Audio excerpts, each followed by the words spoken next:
สบายดีเนาะมือนี้บ่าวลาผ้าสุ่มสีผ้าพี่น้องมาเบิ่งที่ลำซี่นวลเนาะบรรยากาศยามเช้าพี่น้อง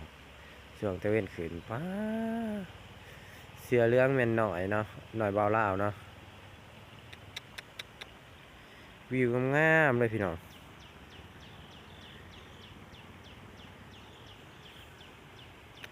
บรรยากาศดีมากเนาะช่วงนี้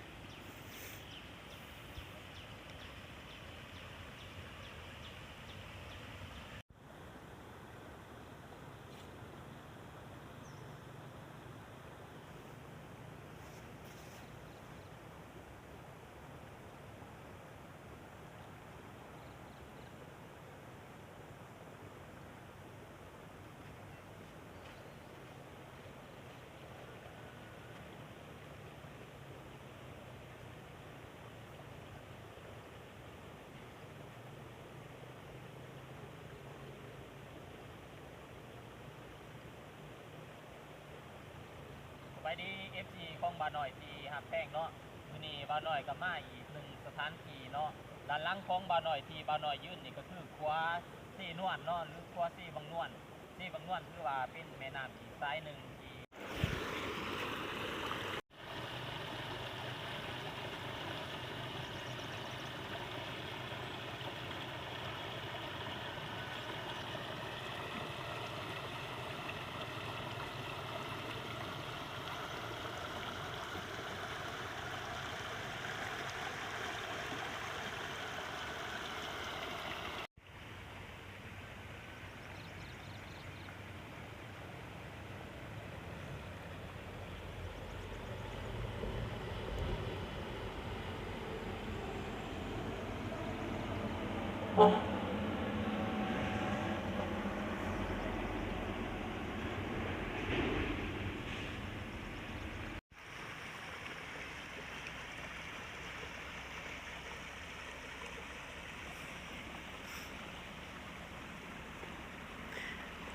มือนี้สีมาผ้าส้มเซ่อีหยังเนี่ยหน่อย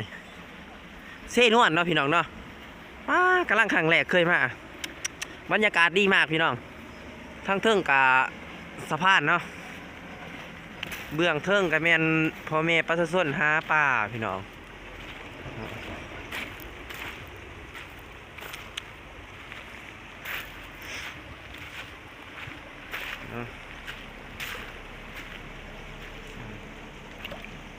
ครัวตัวนั้นน่ะซีเมนต์ครัวเก่าพี่น้องตัวนี้ครัวใหม่ตัวนั้นคือซีเมนต์ครัวเก่าเนาะช่วงนี้ย่ำแรงน้ำสิบกเนี่ยจักหน่อยพี่น้องย่ำแรงที่เฮาเห็นผู้ผลแม่นพ่อแม่ประชาชนเพิ่นอันนั้นปลูกพักเนาะตามแคมป์เซนวนเนาะเทื่อบรรยากาศดีมากเลยพี่น้องตัวนี้ก็เป็นเทื่อเนาะที่ประชาชนเพิ่นใส่ช่วงเวลาฝนตกเวลาน้ำหมากเนาะวิวงามพี่น้องเว้ยตัวนั้นหันที่เห็นหันแม่นหน่อยบ่าวลาวเนาะมื้อนี้มากกับหน่อยบ่าวลาวเนาะ